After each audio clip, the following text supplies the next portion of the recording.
Welcome to the first Dark Matter Chronicles something podcast. I don't know. I don't even think this is going to be a podcast, but this is a basically what you'll see on the background is just me grinding camos, and I have a list of topics to kind of go over. So if you're watching this for top tier Nazi zombies or Call of Duty zombies gameplay, you're in the wrong place. I've got a list of 5 topics that I hope to go about an hour with. I'm just going to be basically talking and having this going on in the background. I usually don't have the audio going on, so if I sound lost, that's why. Actually, you know what? I kind of want to just change something here. Can I turn off the dialogue? Yeah. I really don't care what they're saying. I have never done the Easter eggs in this game, so that's a thing. But yeah, so I have almost all the camos for this game, and so I figured that, you know, why not? I could just talk about certain topics. Like my first 2 topics are actually archaeology, and I find them to be both interesting because that's my field of choice. So first topic was in the news before, and I don't really know how to start this. I don't know if I need to add more context, but it's about the 7,200-year-old skeleton that was found in Indonesia, or I guess South Queensland, in that part of the world in the Pacific region, that supposedly, I mean not supposedly, I mean they have good evidence for it, shows that there was another human series of human species out there. I don't know if subseries is the correct term. Probably really isn't, because there is just a lot more going on in the Pleistocene than we're not even Pleistocene. I mean, I guess it is Pleistocene.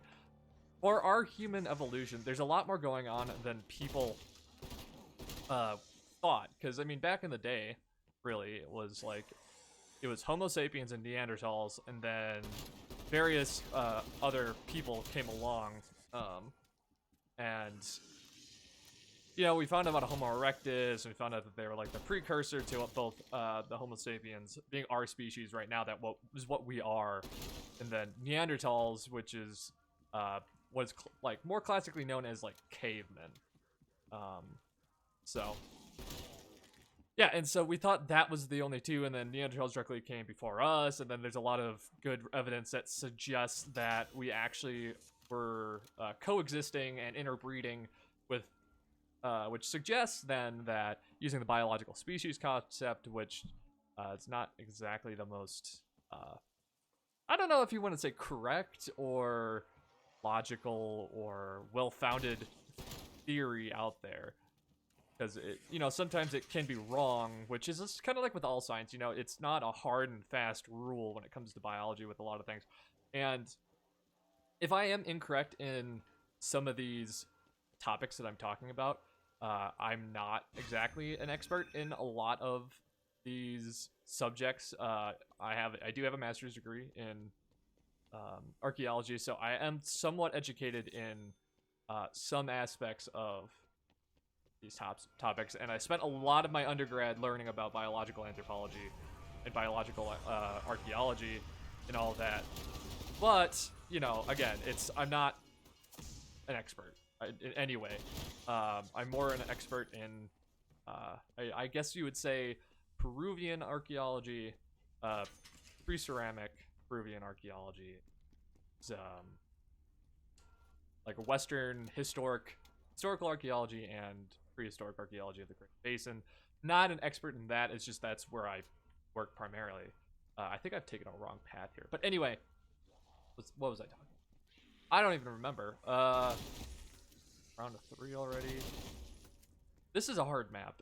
Anyway, so that's kind of like what our thoughts are now, that a lot of Europeans and Asian peoples are interbred with Neanderthals. And according to the biological species concept, which says that if you're able to breed with another species and then have viable children, also known as they're able to breed, that means you're of the same species, or at least similar enough. And Europeans and Asians both have Neanderthal DNA. Jump forward a couple years, and you get the Denisovans or Denisovans. I don't really know what the correct verbiage or how to pronounce that is. And what you come up with is a third species that was co-current around 65,000 years ago, or in the Pleistocene, so prior to human expansion into the Americas. They're all coexisting in Europe and Asia, or like along that, sometimes along the border too, which is kind of interesting to think about. Because, you know, like I was saying before, for a long time we thought it was just Neanderthals and then classical Homo sapiens, pre-modern Homo sapiens, and modern Homo sapiens. There's a bit of a debate of whether or not that's even the same species, because skeletally they're a little different. Being pre-modern Homo sapiens being around 300,000 years ago, leaving out of the northern part of Africa, expanding into Israel and the Middle East, I think 100,000 years ago, and then slowly becoming different, if that makes sense. Like evolving, obviously.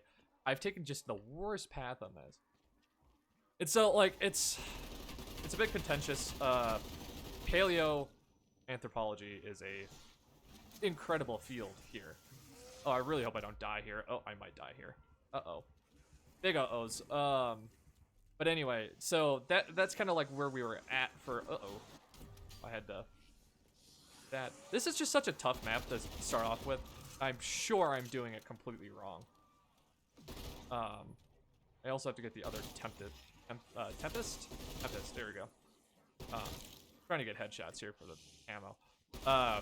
And so now, you know, you get the Denisovans, which are a third species that has evidence of interbreeding with Neanderthals and modern Homo sapiens, which is just incredible. We're actually like living right now, and despite a lot of what people think, we're in like a golden era of paleoanthropology, where we're coming up with groundbreaking discoveries almost like every other year. Like, we've pushed back the date of our species introduction by like 100,000 years or 50,000 years.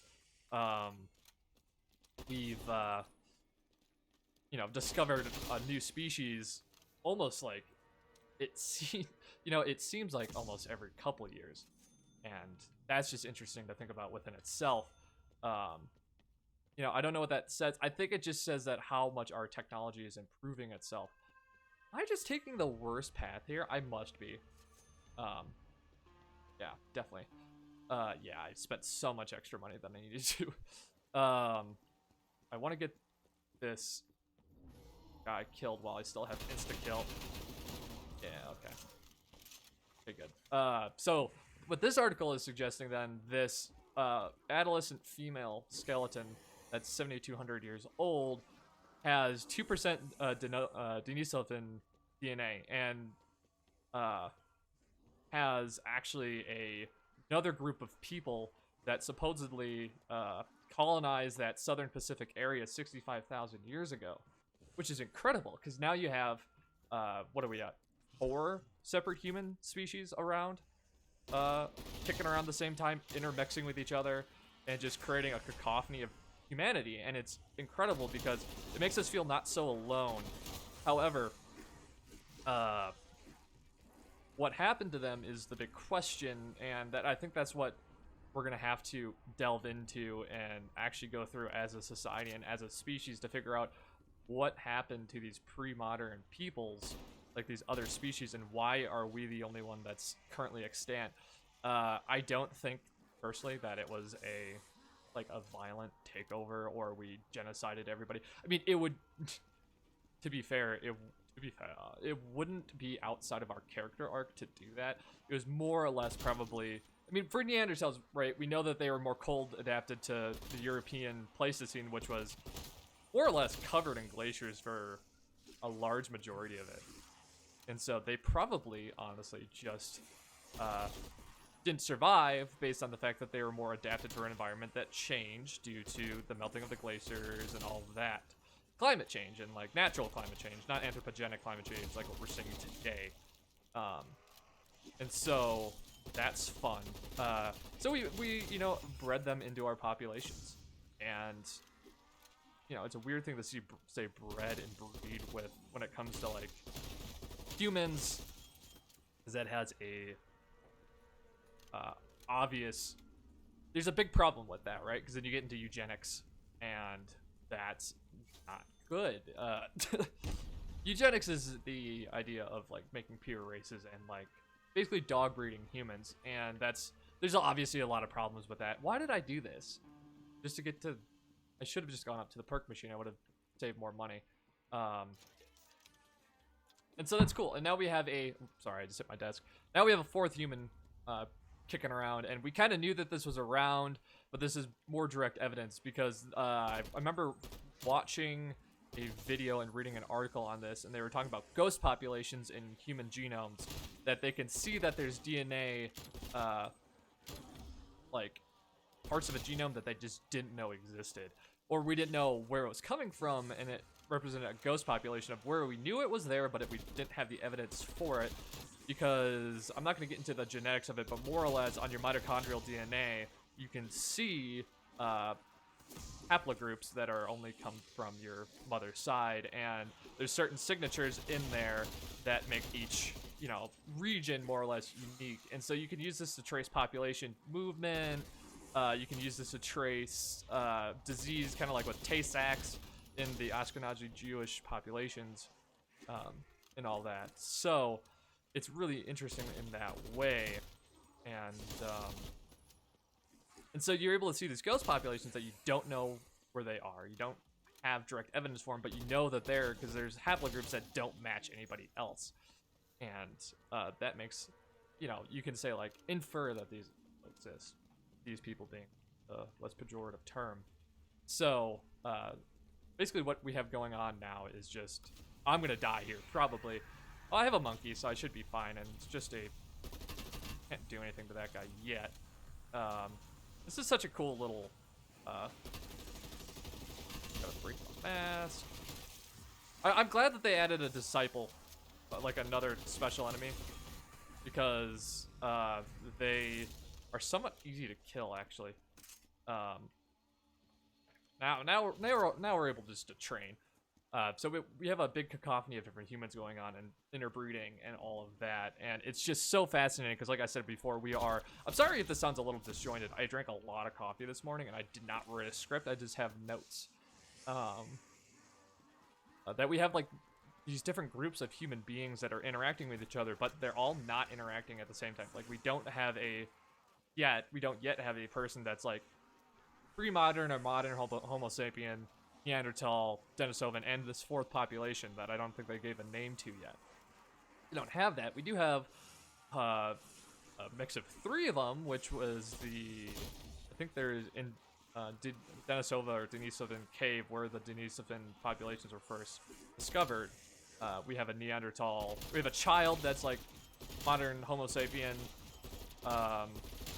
Neanderthal, and Denisovan all mixed together like a third of a third of a third, which is super cool.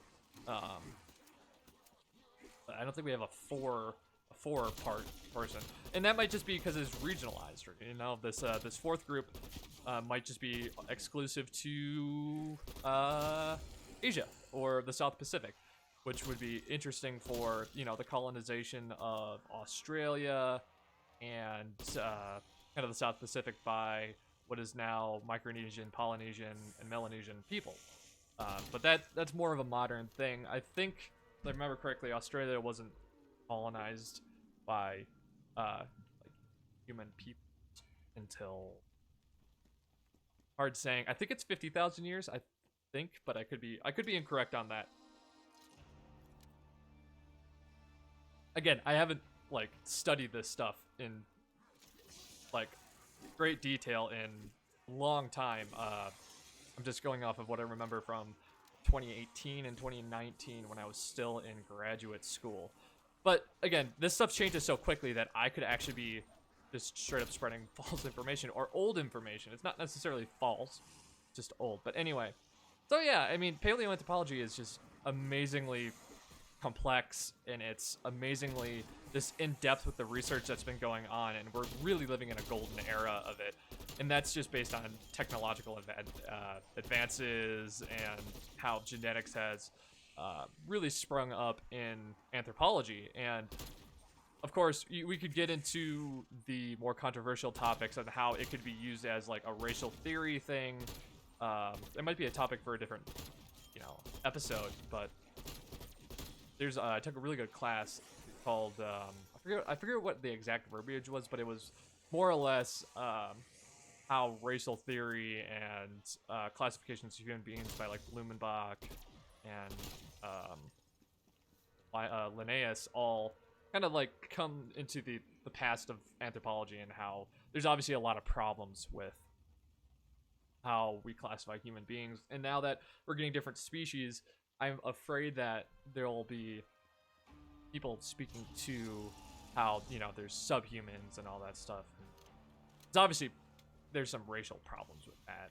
It gets down to a gross part of human almost nature to classify people into different groups and have some sort of superiority to that. And that's not what this episode's about. We might talk about that in a different episode, but for now we'll just chill on not talking about that. So yeah, golden era of paleoanthropology. What I think is just the most absolutely interesting thing is just how our ideas of what our own past was have just been so rapidly changed. And I think that's kind of the best part about all these new discoveries is that, we used to think that cavemen were these backwards people, or Neanderthals were these backwards people that couldn't speak, and they were dumb, they were, like, short. But turns out, they didn't even live in caves primarily. It's just that's where you find the bones, because that's where they preserve, and that's where they were, that's where they stay. And so, like, if you die out on the plains in, like, Australia, or not Australia, Austria, excuse me, they're more likely not to preserve, and that's taphonomic processes. That's a whole separate subject that is also fascinating. But yeah, and so that's kind of just like bias of where you're finding your studies and all of your evidence for occupation. It's just biased by where they preserve, and so that perception has changed since.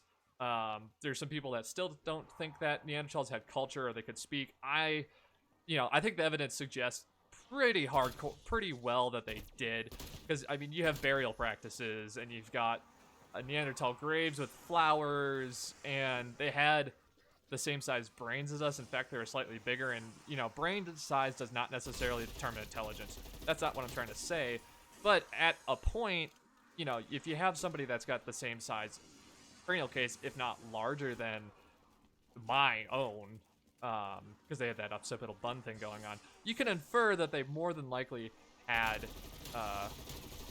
cognitive thought, and they were able to think about themselves in a abstract kind of view, which lends itself to cultural thinking.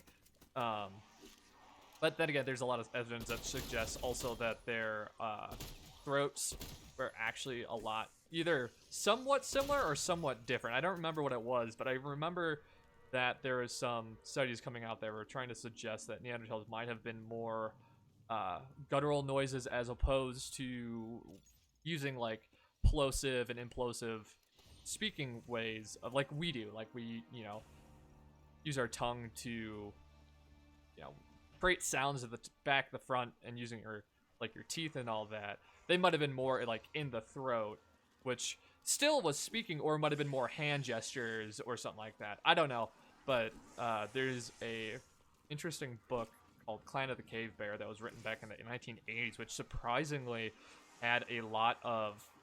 It had some interesting portions to it that suggested that, Neanderthals had more like innate memories that are back in the generational knowledge. So more or less, you could be born with certain memories as opposed to human beings like us, where we're more apt to learning. I don't know if that's true, but they also talked about how they could have the author, I forget who the author is, postulated that they were able to speak and have full-on culture, which is, for the 1980s, progressive in terms of the scientific... Oh, Jesus. the scientific thinking. I really need to pay more attention. I'm getting too excited by Clan of the Cave Bear, which, it was a good book, and it just kept going and going and going, and I haven't read the second, but, it's always fun when you read a book that was written back in the 80s or 90s, and it almost predicts where the research on a certain subject has gone to. It's kind of like, I think Jurassic Park kind of nailed genetics and genetic research pretty well for the the book by Michael Crichton, which I think was 89. Uh-oh. Well, don't put your light there if you don't want me to walk into it. I could be wrong with that, though. Again, I am not a geneticist. I've taken a lot of classes on genetics. I've taken a lot of biological anthropology classes, but that does not make me an expert anyway. All right, so that's the first subject. The second subject is there was a Clovis campsite discovered in Michigan. Now, this is something more in my wheelhouse. I did my master's thesis on not Clovis age, but Folsom aged projectile points in the highlands of Peru, so about 12,500 years. Clovis is typically 13,500 to 13,000 years old. And that's a archaeological culture that spans across the entire continent of North America, and it's used to be widely considered the oldest cultural phenomenon that the first peoples that came over from Beringia colonized the New World. However, that has kind of gone away, and there's a large debate going on with the West Coast particularly about who and when and how they came over from Beringia or from just Asia in general. We know that they weren't coming over from Europe, so the Solutrean hypothesis is not well accepted. It's not good archaeology, to be honest, but it's not well accepted. The bone that was found or the cut marks that were found down in San Diego that suggests an even older date, 30,000, 40,000 years old. Don't like it too much, but you could the pre-Clovis versus Clovis debate. You fall either on the Western stem tradition or hell is that cave in Oregon called? It'll come back to me. Or you go on the side that suggests that Clovis was first and they came through the land bridge maybe not the land bridge. Well, it had to be the land bridge in Beringia, or the glacial corridor, the ice-free zone that was in the Yukon of Canada, and that's where they came through. They came through the north, but there is some stuff coming out of Texas that suggests that that's the oldest part of where Clovis came from. I don't know. Buttermilk Creek, again's not my favorite site world. However, the reason why the Clovis camp in Michigan is really interesting is because a lot of that area was glaciated, and those are the glaciers that were around during the end of the Pleistocene that eventually receded, that formed the landmass in that area, and that's why a lot of the Midwest is so flat. For example, you have the driftless zone in Wisconsin that was actually never touched by glaciers, that allows it to have all those riverine valleys and all the bluffs. That's a really pretty area, but it also allowed for mining activities to happen eventually when it was colonized by Europeans. And so that's where the term badger comes from, actually, in Wisconsin at least. But we're not talking about Wisconsin here. Wisconsin's where I'm from originally. I got a little bit of a soft spot for that state. Oh, I've already got 15 grand. I forgot that I double packed this. So this Clovis camp, it's interesting because we thought that, specifically in this area where it was found, we thought that it would be uninhabitable, right? Because when you're living on the base of a glacier, they destroy, they flatten, and then they basically don't allow you to live in the area because there's no water. It's not a very productive environment. And so living at the base of a glacier is just not tenable. But however, this site suggests that they were living there for a longer term. Now, I haven't read the actual article. I haven't seen how the stratigraphy looks, or sorry if you can hear my roommate's dogs in the background. There's somebody probably outside and they like to bark. Again, I haven't read the site records or anything. You really have to go through these things with a fine-tooth comb, because sometimes they could not have the best archaeology to them, and then say like, hey, look at this awesome site, and you're like, I don't know. He's looking at you, Monte Verde, but the fact that there is a more like in-depth occupation, and so how do you define? So this is a good question. This is a great little topic that is actually something very interesting to talk about. Is how do you define a temporary site? So when I say site, like an area where people were living or staying, how do you define the difference between a longer term occupation versus a short term like area where people were just like staying for a week or a couple days and just like chilling, versus where people were living? What we know about the Paleo people, so like fluted point tradition era human beings, especially out west, is they were living along well-watered areas. Like, I mean, that's a pretty ubiquitous thing across time and space. However, it's just they're more along pluvial lakes that were glacial made or all of that. But they're usually short-term occupations. You don't see a long-term occupation. Again, I've been kind of like hyping up this question of like, how do you tell the difference between a long and short term? Well, let me tell you, it's usually based on artifact density, and what kind of, how do I put this? Okay, so the best way to explain this would be like an example. A short-term site would have not that many artifacts, so not a lot of projectile points, not a lot of plagues, not a lot of groundstone if it's a later site, not a lot of ceramics if it's a much later site.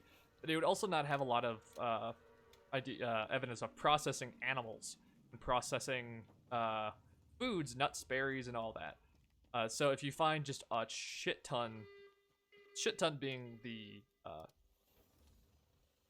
scientific term, if you don't find a shit ton of processed animals with a certain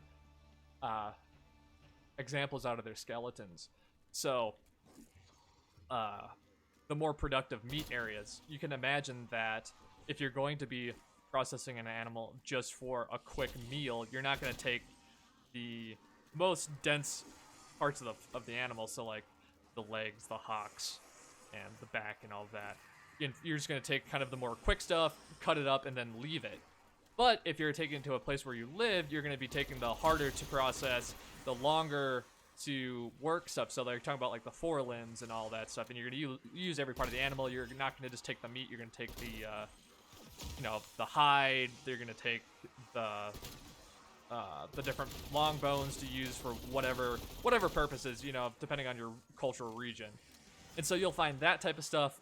You'll find dense stratigraphy full of charcoal that suggests that they were burning stuff to live there for a lot. And so you'll get that kind of artifactual stuff. And you'll find just, when I say a shit ton, I mean a shit ton of artifacts. More than you'd expect. And, you'd find deep cultural stratigraphy that goes down 80, 90, 100 plus centimeters, depending on where you are. And so the fact that they were able to find a Clovis age campsite, which is about 13,000 years old, at the base of a glacier, is incredible. It's in a farmer's field too, 5 feet, 2 artifacts in undisturbed layer below the plow zone. So they found it in a farmer's field. So what they mean by the plow zone is that it's the area where, if you're imagining a farmer's field where you till it up every year, and so that's all going to be disturbed. There's going to be no intact stratigraphy being the layers in the ground that, I can upgrade my gun here. Layers in the ground that the dirt gets placed in. And so the oldest stuff's going to be on the bottom, because the way that you have to imagine this, it's called the law of superposition, right? You have to imagine filling up like a jar with dirt. The stuff you put in first is going to be at the very bottom, and the stuff you put in last is going to be at the very top. So now imagine that with a square hole in the ground, or just like the ground in general. What the fuck am I stuck on? What you're going to have is the oldest stuff on the bottom, and if it's not disturbed, you'll be able to see it not be disturbed because it'll have like nice either square layers or flat-lying beds, or you'll have like cultural items that are where they're supposed to be. So like burned rock, so like fire-cracked rock in an area in the middle of a hearth, or you'll find bones that are burned in the middle of a hearth that look like they were, cooked there and left. And so you could infer them that it's not necessarily disturbed. And disturbance can come from, later peoples digging into the layers, the ground itself, just having different taphonomic processes, animals going in and disturbing them. You can have it's more likely that you'll find a disturbed set than you won't, because there's just so many more things that disturb than not disturb. And so the fact that they were able to find this below the plow zone makes sense, first of all. Second of all, it's rare, because it's 13,000 years old, and so you have a long time.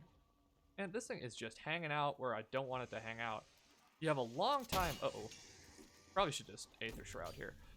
Long time for it to get disturbed. And so the fact that it wasn't is incredible, and it's such a good find, and the placement of it is really interesting. And they found 20 Clovis tools, which I'm assuming that means projectile points, or a more lay term would be an arrowhead. However, they're not on arrows, they're probably on atlatls. But we'll use projectile points, and let's talk about that, I guess. So, a little context here. What's the difference between a projectile point and an arrowhead? Well, an arrowhead can be a projectile point, but not all projectile points are arrowheads. So, prior to the introduction of the bow and arrow in North America, and in Europe and Asia and Africa, you had different types of stone throwers. You had slingshots, you had these things called atlatls, which are dart throwers that are kind of like dog ball throwers, where it's a hinge type thing where you'd put the long dart in and you'd throw it and you get really good distance, and people are really accurate with them. As opposed to a bow and arrow, which is a limb of a tree that's been treated with a string, obviously. So there's no string involved. It's just a single tool that throws darts, and typically the dart points are much larger, and they're hafted differently. So how they're put onto the piece of wood, which is what you would call the dart, is different. So for Clovis, as opposed to just putting them in like a slot, they would flute the points, which is a large portion of the stone debris taken off either one side or both faces, or one face, to put it into the hafting material. And then you put sinew around it, and that's how you would set it in the dart itself. It's hard to explain without having a diagram in front of me, but that's kind of the difference, right? And then so these are projectile points that they're finding, more than likely. And there's also, they've got scrapers, which are, as the name suggests, something you would scrape like the hide to make them, clean up the hide so you can use them later for whatever purposes. And so you can have a toolkit that is diagnostic of that. And then how do you know it's diagnostic of Clovis?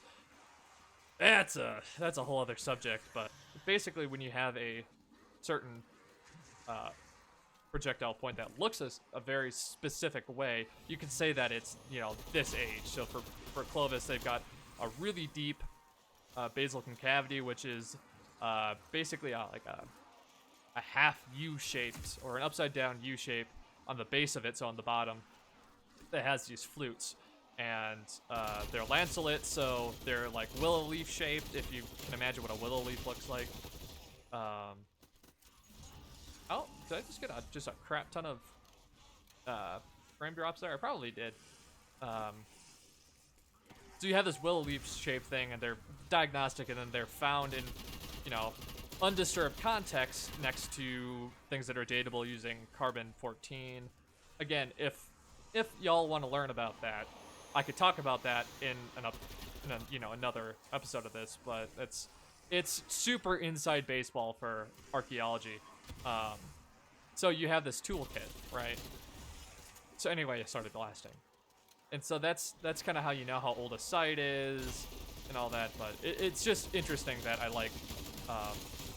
like this type of subject because it's kind of what I've, you know, not grew up on, but it's what I learned academically. I'm a little bit all over the place right now. And it was found by a CRM company too, and it wasn't necessarily academic. CRM being cultural resource management, which is the more private business side of archaeology as opposed to like university funded studies. And typically they don't mix, but it seems like there was a little mix of this because it's coming out of the University of Michigan in Ann Arbor, which is one of the premier, schools for archaeology. I went to Michigan State, so I'm a bit upset that that exists there, not in East Lansing, but it's interesting. And it just changes how we view glacial aged archaeological sites. And it seems like every couple of years now we have these genre defining places that pop up that really change our perception of what is going on in the Pleistocene. So the Pleistocene being the end of the Ice Age, or the Ice Age on Earth, the terminal Pleistocene being the end of the Ice Age about 15,000 years ago. So I'm interested to see what happens with that site, if they dig it more or if more research comes out of it. What the general consensus is of like use, if it actually is a temporary camp. So we'll see what goes on with that. So I don't remember. Oh, so the next subject is kind of moving on to the video games. So Bravely Default 2 is coming out onto Steam sometime soon. I don't remember what the exact date is. I have it written down, but I don't want to pause the recording just to scroll down. So that's coming out. It was a Nintendo exclusive on the Switch, and the reason I want to talk about this is because it seems that Nintendo exclusive is not so exclusive anymore. It's not a exclusive subject, more or less. It seems that Nintendo is trying to almost move out from its shell and start interacting with more companies. And I don't know what this necessarily means. I don't know if they're trying to, expand, or they're trying to work with more people because they're losing money. I can't imagine that they are, because I think the Switch was the highest selling console of 2020 because of the pandemic. Everybody wanted a Switch, and that was before the shortage of systems, and I'm sure the Switch OLED is going to be sold out for ever, and I'm never going to get my hands on one, at least not in 2021. That comes out in November or October. Yeah, I've been thinking about upgrading, but it's not something I need right now. I'm recording this on a computer, and I'm using a controller because it's just easier for me to talk that way, and you don't have to hear my the click clacks on my computer. But anyway, so I just thought that was interesting that they might be expanding out. I would love to see, now this is never gonna happen, I would love to see like a first party game get on Steam, because we had the Master Chief Collection for Microsoft finally get on Steam, which I thought was just the bomb. I've streamed it a bit. I have it on Xbox Game Pass, which will hopefully stay there forever, but I expect it to, but I would love to see more first-party Nintendo games be more widely available, but then again, they might lose market value, and it's a whole entire thing. I'm not an economist. I don't know how all these things work. I just kind of play video games. I also should buy some perks, you madman.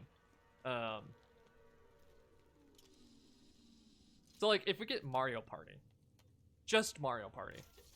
What do I want here? Speed, load, get some more ammo. I still have 24 grand left. That would be great. Or Nintendo can just keep doing what they're doing. I'm happy with whatever I have on my Switch. I mean, I primarily use my Switch when I'm working and staying at a hotel somewhere in the middle of nowhere, Nevada. And I play a lot of Slay the Spire, and I'm gonna start playing a lot of. I meant to buy armor there. I am just not very good at this whole entire talking thing. apparently. But yeah, I use it for the indie games, and I do have the first part. I've got Animal Crossing and all that, but it'd be nice to have that on the computer just to see what kind of mods you'd get and how much better it would look. But then again, I just don't see it happening. It would be nice, but I just don't see it happening. And then what I want to talk about next is the kind of how the end of 2021 is going to be just baller for video games. I don't know, have y'all, in my opinion, it looks amazing, and I'm a very casual video game player. I'm not into that scene anymore. I just play games for fun. I don't like really care too much about them. I do and I don't. Like, I get excited for video games nowadays, but I don't like pre-order anything anymore. But so what's coming out that I mean, you got all the they almost put baby in the corner. You got the big AAA releases, right? You got Halo Infinite coming out, which the first time I've been excited for a Halo game since probably Halo Reach, which was 2010. I was looking forward to Halo 4 because the announcement trailer was really good, and they did the marketing for that game really well. But it ended up being not my favorite game. Just played Halo 5, I think, last year for the first time, and first Halo campaign that I was generally disappointed in. Never played the multiplayer. So Halo Infinite looks good, and I'm excited for it. I'm excited that the multiplayer is coming on Game Pass, so I don't have to necessarily buy it, but I will anyway, just because I want to support Microsoft or whoever makes it. 343. Yeah, I know. Well, you want to support them? They're just blah blah blah. Whatever. You know, I'm the guy that buys CDs still because I want to support bands. Like, you know, I've never bought Death Perception. Whoops. Oh, that's a waste. That's a lot of wasted value right there. I'm getting assaulted here. And so that's coming out. I'm excited for that. I might stream that. I want to play that campaign a lot.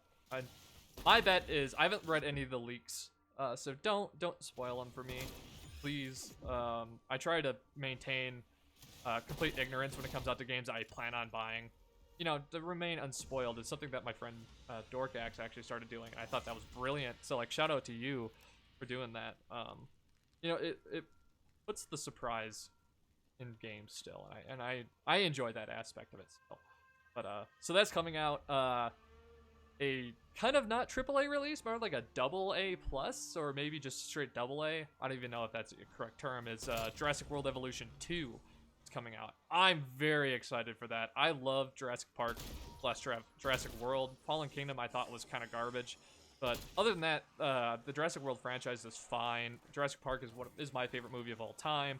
You know, you see that meme that says, like, you know, boys are born, or boys get level age 14, and they define their personality off of these three things. It's like Cars, barbecue, and Jurassic Park.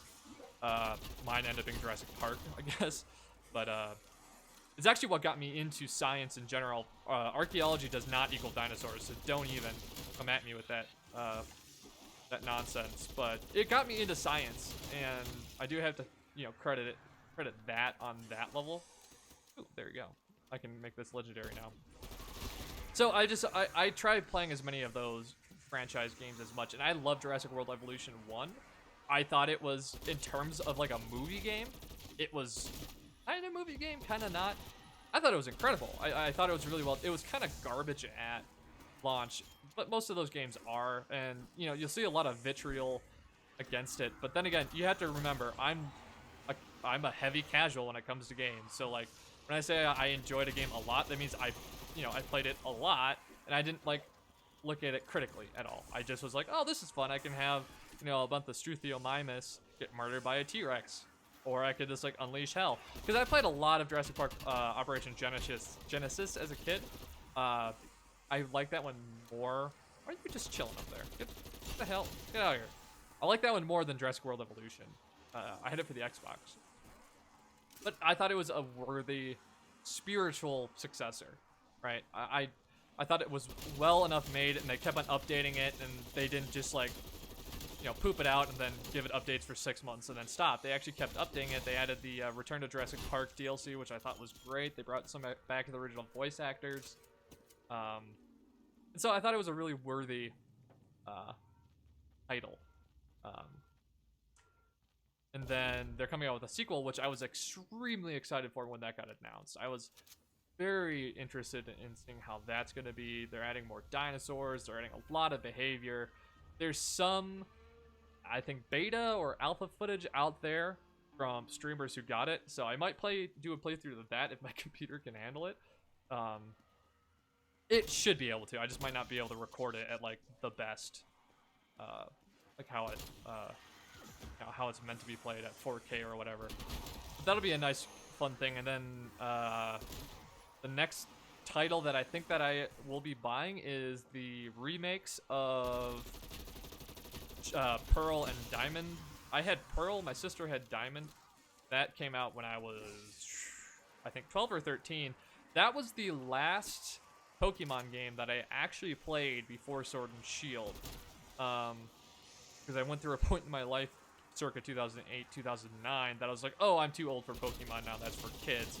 And I missed Gen 5 completely. I actually started a playthrough of it on an emulator a while back. I just never got through it. I just have a hard time sitting down and playing a Pokemon game now, besides Pokemon Sword and Shield, which I understand people's complaints about it.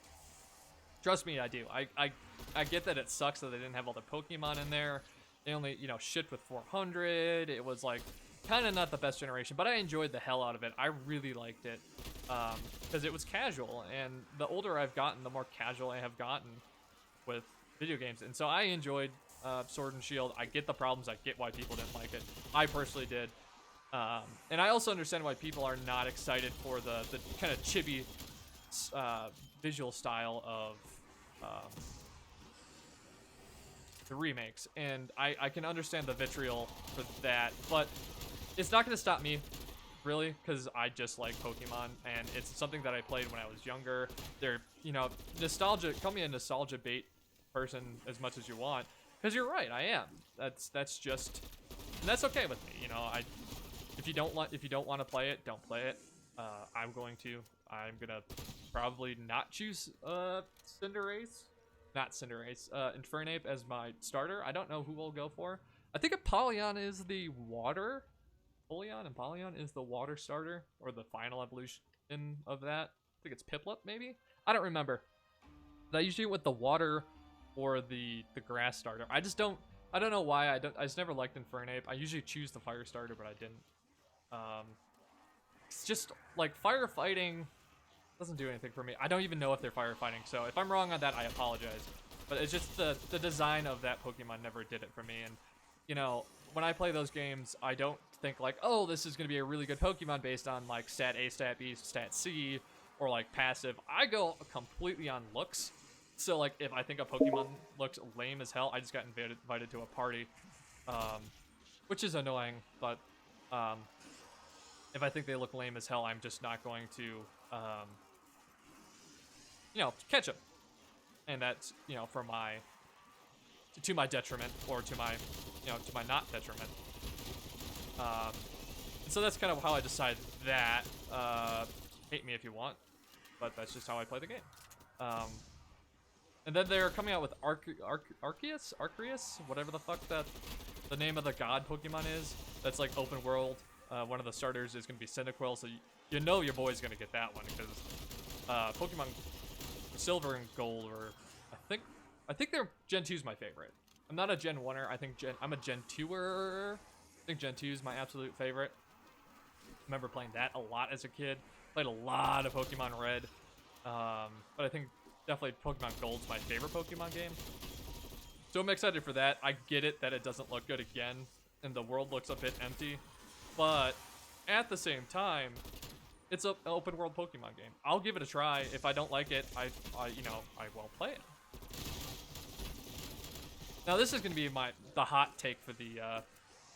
This hot take is sponsored by Cholula. No, it's not. This is gonna be my hot take for the podcast video thing. I think I'm gonna get so much shit for this. I think the Pokemon community is way too invested, almost. Um, I've never seen a community, specifically on Reddit, being so unhappy with whatever Nintendo does. Everything is just super controversial at this point. They're the least happy group of people I've ever seen, and a lot of people are like, oh, Pokemon's too casual, it's too geared towards children. It's just like, well, if you think about it, when did you get into Pokemon? Probably when you were a kid. And now that you've grown up, it seems like it's casual. I don't think Pokemon has gotten more geared towards children as they've gotten older. I think the audience has just gotten older.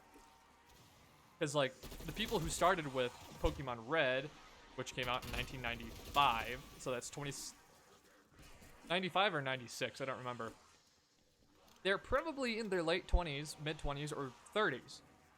And so you're a full-blown ass adult. You pay taxes, right? You might be married. You might have children who play Pokemon.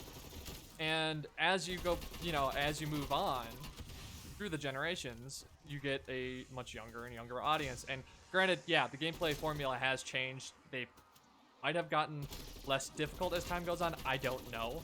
This is looking at it from a complete ignorant point of view, and I 100% accept that, right? Like I said, I haven't played generations 5 through 7. Right? We're on Gen 8. I don't even know what generation we're on, right? So that's fun. So yeah, the formula might have changed, and they might be gearing it towards an easier side, but you also have to recognize that when you got into Pokemon, you probably were a child too, and you think that it was less casual, and that's because your brain wasn't as developed when you were playing the game. It's just potential facts, right? Like, Pokemon Red and Gold seemed really hard to me, and that's because I was like 8 years old, and I didn't think about the game critically. I didn't use moves that weren't attacks, like Sword Dance. Who needs that? Fissure, that's where it's at, right? And I think that a lot of people, forget that, Nintendo's like, yeah, it's an evil company that only cares about money. Yeah, blah, blah, blah, blah, blah. They only want to sell more units. They only want to, market it towards kids. And you could definitely make the argument that the Wii was like that. And I do agree. I mean, there was a lot of shovelware on that system. However, they had, if they didn't do it and they failed, like if the Switch failed, you might have seen what happened to Sega happen to Nintendo. They would become somebody's third party, and we don't want that. As much as you might want that, you really don't want that. And so, how does this connect with Pokemon? It really doesn't. I'm just kind of rambling at this point, but I honestly believe that the Pokemon community is the most angry subset of human beings I've ever kind of seen, especially on Reddit. It's honestly kind of incredible that no matter what Nintendo does, they'll always be in the wrong for it. So that's fun. I'm excited for the remakes. I'm gonna play the shit out of them. Might record them. Don't know. That would be a good one to maybe do more of this on eventually once I get Dark Matter, which is having all the ammos unlocked. I'm actually getting kind of close. But who knows? That's the way where I'm at with that. It sucks that they're $60 because the game I think was originally $40. Now, upselling it like that is kind of ridiculous. It's like the Skyward Sword thing. It was $50, and then a couple years later it was $60. But I think Donkey made a really good point that I didn't watch the entire video, but I think the point of it was like, yo, games only being $60 is kind of cheap considering inflation. And it is. I have a little bit of, I wouldn't say probably disposable income, honestly. That would probably be a good word for it. I have an okay job, and I actually love my job. So I make okay money, and so $60 to me is not that much, but to somebody that, maybe is still in high school or college, $60 is a lot. And trust me, between like 2013 and 2018, I was not buying new games. I was playing pretty much what I had, and that's because I was in graduate school and college, and so like you don't have that disposable income, and so like paying an extra $10 for a game that you already owned or already bought that came out less than 15 years ago is ridiculous, and it's sad, and it's kind of predatory. I'm not gonna lie, but at the same time, no, I'm not even gonna say. No, I think that's a good point. That maybe should get sold for the price that it is, but especially if it's just like a upscale in like resolution. But these Pokemon remakes typically are really well done.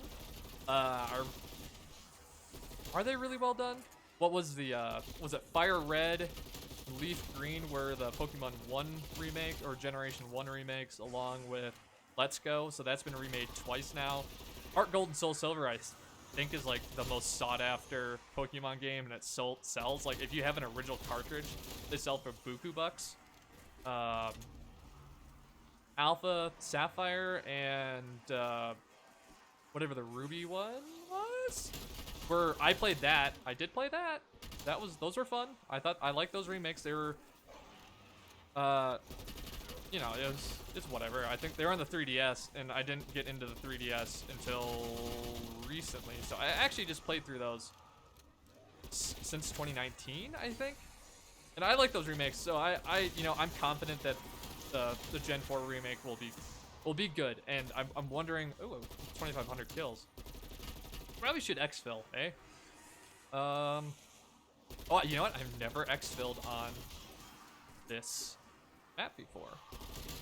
Solo, at least. Actually, I don't think I can exfil. I keep checking how many headshots I have, because we're gonna have to put on double XP at some point. So I'm confident those will be good. At least they'll be passable for a remake, which is not a big bar to pass. You know, that's not a very high bar. So much high tech. So they'll be passable, I think, and it'll be a good time. I'll play them. I'm wondering if they'll come out with DLC for them. I don't know how. I don't know what that would look like. So that's that. And then I think the final subject out there is, I mean, Pokemon Vanguard's, or not Pokemon Vanguard, that would be a crazy crossover. Pokemon and Call of Duty. I don't even know what the hell that would look like. I don't even want to think about what that would look like. You got Call of Duty Vanguard coming out, which has this in it. It has zombies in it. It's made by Treyarch. The game's not made by Treyarch, but the zombies is being produced by Treyarch, which honestly makes me almost want to buy it. But, you know, I was for Cold War when it first came out. I was like, yeah, people are complaining about it too much. It's not that bad of a game. I re-downloaded the multiplayer the other day, and oh my god, I did not have a good time with it. And I used to be really good at Call of Duty, like above, not really good, I'd say like above average, when like Modern Warfare 2 and Black Ops 1 came out, like the original Black Ops. I used to be pretty okay. I spent a lot of time on it, and I would have like a 2.0 KD-ish, give or take. And so I had a good time originally, and then it just seems like the game lost its balance. Or maybe it was never in balance, and I was just abusing the balance issues, like with the MP5 at launch. But the Tech 9 is a bit not balanced, is a way to say it. I mean, it's a bit overpowered in my idea, and that's just playing from one day, just trying to get the QBZ leveled up so I can get the level 50. Like, it's funny, I read a lot online that people use zombies to grind weapon levels. I do it the other way around. I use, if I'm like level 48 or something with a gun, and it takes so long to level up guns in this, if you don't have double XP for zombies, that, I use the multiplayer to actually level up, because it seems to go by a lot faster, so I can get the weapon camos done, especially the 20 kills without getting hit ones. But I was playing it the other day, and I played for about 3 hours, and I left not feeling fulfilled with my life. I just kept on getting murdered by people using the Tech 9, and it's nice that they brought back boots on the ground for Modern Warfare 2019 and Cold War, but it's not the boots on the ground that I like or what I'm used to. Like when I think of boots on the ground multiplayer, I think of COD Black Ops or Modern Warfare, where there wasn't the sliding. There was the dolphin dive, but I mean, you can dolphin dive all the hell all day, but it won't. It wasn't as sweaty, I guess is the way I want to say it. It's not my preferred type of boots on the ground multiplayer. I like where it was fast paced. It was just pretty much sprinting or camping if that's your prerogative. That's fine. I did a lot of that in MW2 and Black Ops. But the sliding mechanics and the people jumping around corners, it's just not my cup of tea. It's kind of turned me off from the multiplayer. I was worried about it when it came out because MW 2019 was all about that, and I probably should deal with this guy. And again, it turned me off of that, and then Warzone was the same way. It's just, I guess it's probably because I've become so casual with video games that I don't want to learn the metas. I just want to sit down after a day of work and play for like an hour and have a good time and not get destroyed by people who only play the game. And that's like kind of my fault for not wanting to change and being like a curmudgeon. But at the same time, I don't know. It's hard to reconcile what I dislike and like with new games, because it's like I don't want to be a stick in the mud being like, oh, it was so much better in the past, but at the same time, like, because my favorite multiplayer of all time is Halo 3, and that is, in terms of what games are today, it's basic, I guess.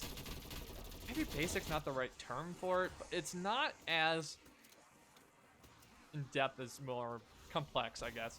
It just seems like really this kind of like, you get in a match, you kill 50 people, or you don't, and that's the entire game. You don't have all these extra objectives, you don't got the battle royales. It's not all this extra movement. The movement is cool, but at the same time, it allows for a divergent gameplay, but at the same time, it makes games overly complicated, and it almost begs for it to have a competitive scene. Now, this is kind of a subject that I don't really know much about, and it doesn't make very much sense, because Halo 3 had a competitive scene. A lot of older games had competitive scenes, but it was more based on if you could headshot, or if you knew power weapon spawns, or how like twitchy your reflexes were, and that's still how it is today. But how do I put this? I don't like how games today feel like every single game needs to be like, you need to know the meta or you're just gonna get shit on in casual matches. It's like, my friend and I have been playing Valorant a lot. And Valorant's a competitive game. But when you go into the unranked modes, and if you're down like 5-0 or something like that, people will want to surrender immediately. And just be like, they don't want to waste their time. It's just like, I'm trying to get better at the game. But it has this like feeling of like, if you don't know the meta, or you don't know how to play the game because you haven't played the game before, there's no introduction to it. It's almost like everybody's taking the Tarkov model of like, LOL, you're new, get good, and ran with it. And that you could argue that's how video games have been forever, and I think you're probably right.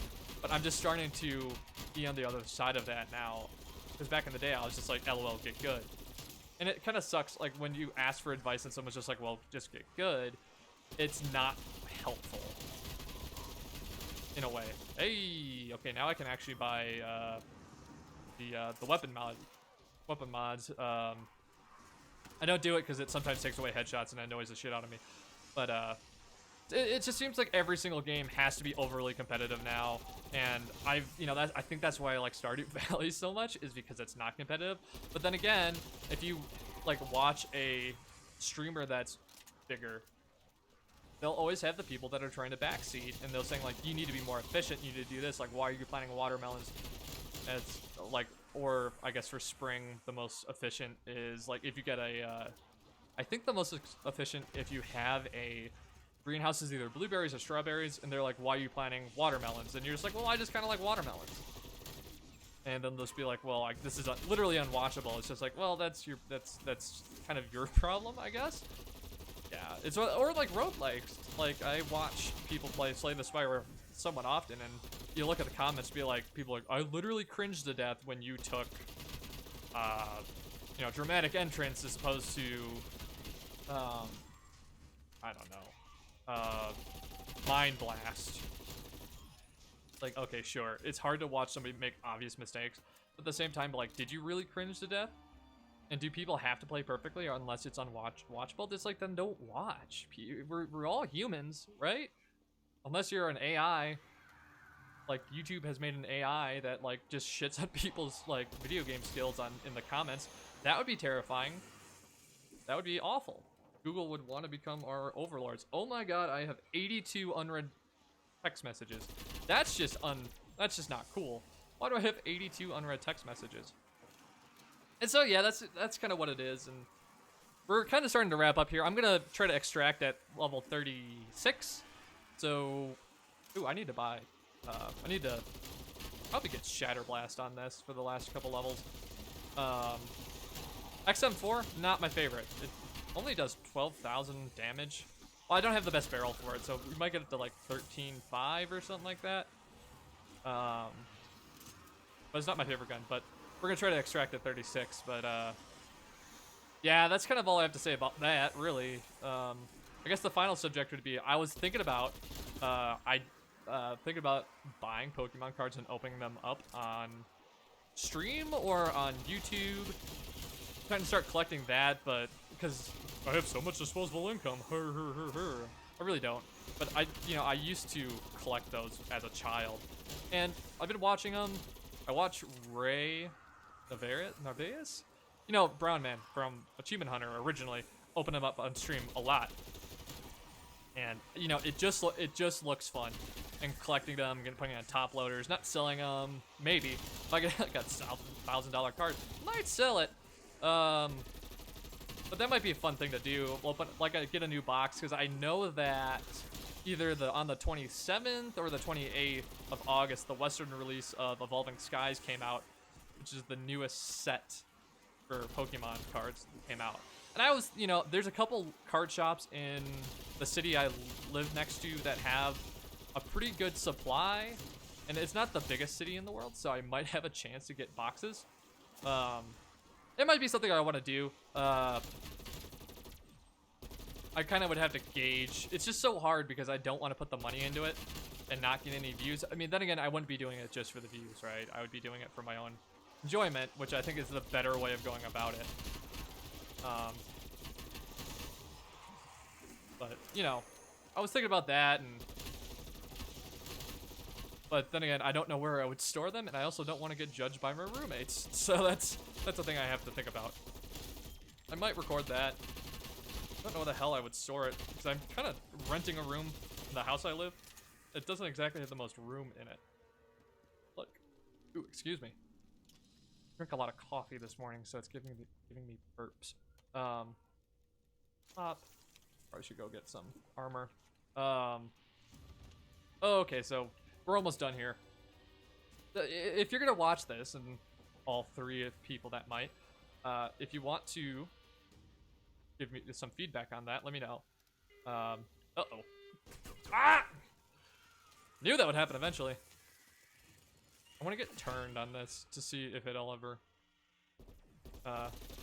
Wow. Just potatoed super hard on that. Hey! See how that turns out and how that looks. When's the next time I'm gonna do this? Probably not next. Maybe I should do this weekly. The week of do them every Sunday. If I'm in town, I might have to pre-record. Okay, so what I want to do, I need to buy a chopper gunner. I need to build a chopper gunner. I can. Just don't know where there is a workbench to do that. Well, this is... Uh-oh. Uh-oh. Am I just gonna... What a way to end this. I'm just gonna die because I'm, And this is why Cold War is my favorite game ever. Because of bugs. Well, I guess that's it. I tried leaving. And I I got bugged, so that's fun. So thank you for watching. Let me know what you think of this. I'll call this the Dark Matter Chronicles, and then we'll just have like the topics in the title, I guess, and gotta do some editing. So thank you so much for watching. I hope you enjoyed, and watch my other videos. Check out Dorkax. He's a video game reviewer, and check out Big Red Plays. A couple of my friends I commonly record with. They're both good people, and make sure to like, comment, subscribe, and all that. And have a good rest of your day, I suppose.